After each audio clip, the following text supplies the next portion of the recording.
Hello, everyone. It's Anthony Bandiero here, attorney for Blue to Gold, broadcasting from a lonely hotel room in Aurora, Illinois. I'm teaching here all week. I'm staying over the weekend because the classes start on Monday. So let's get down to business. I figured I'd answer some questions. This question comes from a citizen viewer who appears to be the recipient of a search warrant on his house. But the question he had is about officers cutting his security camera wires. Okay. I thought it was an interesting topic, and we obviously I don't know a lot of context. The person is just asking me, hey, is it legal for them to do that? So the person said, look, cops are executing a warrant. They were there for over an hour and a half. Okay, and while they were leaving, they cut the security camera wires.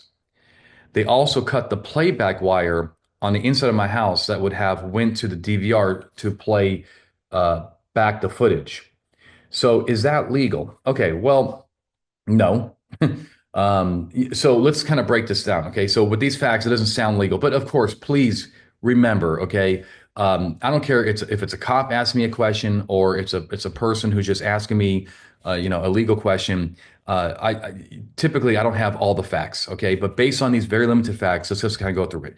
Number one is I do see a lot of officers cover up cameras, whether it's ring cameras, whether it's security cameras during knock and talks. Is that a search or seizure? Look, it's a tough one, right? It's not really a search. You're not trying to gather information, and it's not necessarily a seizure because you're not seizing anything. You're not depossessing anybody of that. But this is in line with kind of the question is, cops messing with people's security cameras. I've seen it done. If you have a legitimate officer safety issue, I think that the courts would be sympathetic to it.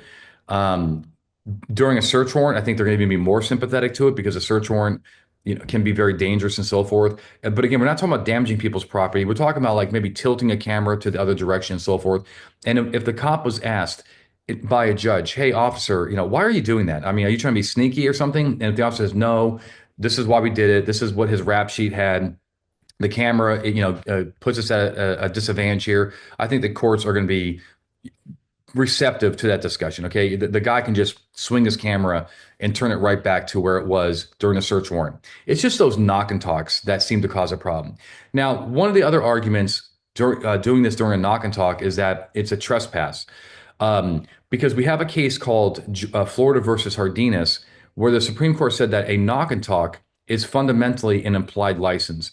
An implied license is where the person is invited, and there's no reason to think that they can't go on the property, but they're invited to go up to the front door, knock briefly, wait to be received, and if there's no other reason to believe you can wait, leave, right? And so when you're up there, and Hardiness involved bringing a drug-sniffing canine up to the front door on curtilage, and the court was not happy about that because you don't have an implied license to do that kind of intrusion to bring the drug sniffing dog. Well, when cops go up to do a knock and talk and they are, moving people's cameras or they're covering up people's door cameras, it seems like it's going outside the bounds of what's acceptable for during an implied license. I mean, I want you to think about this.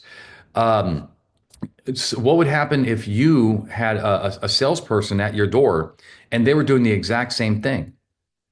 Would they almost be acting in a trespass-free way? Would you think that they have is it reasonable for them to think that they have your permission to cover up the cameras? In fact, isn't it the opposite? Isn't it the ring door camera, the actual opposite of what they're doing? Like you want to actually see them. That's why you put the camera there.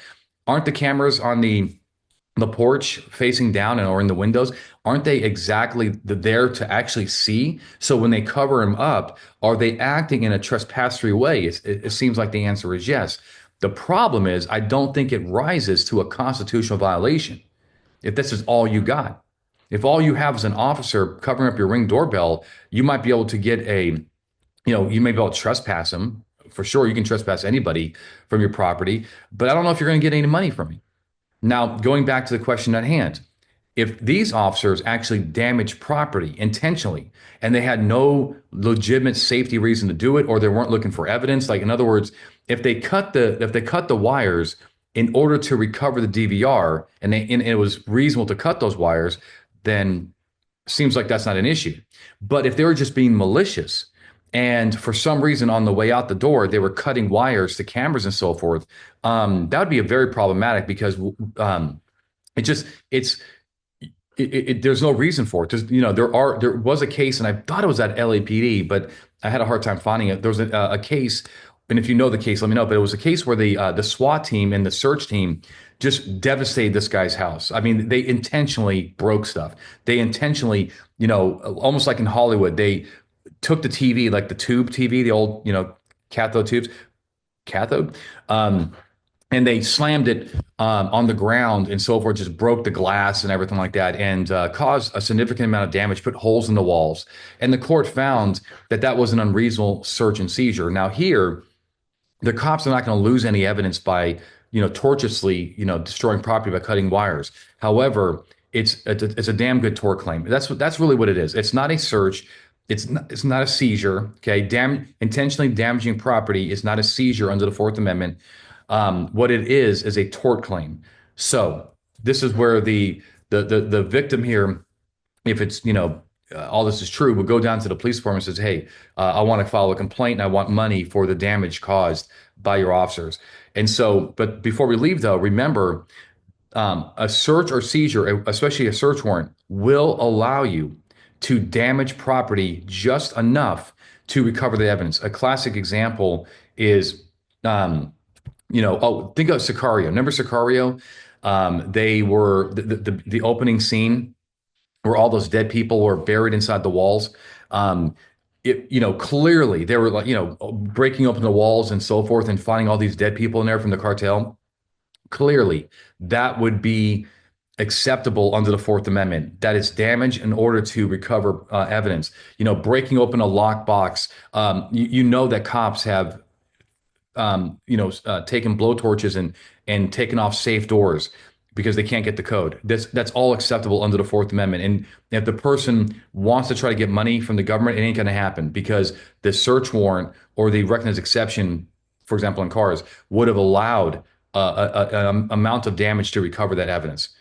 But here, it may rise above that. It may actually be malicious. Okay? Okay. I hope this question helped. I thought it was kind of interesting, so I wanted to answer it. If you have any questions about this or anything else that I teach, or you have your own question, reach out to us at bluetogold.com/show, or leave your comments below. And other people, please help answer questions too. Until next time, my friends, you stay safe.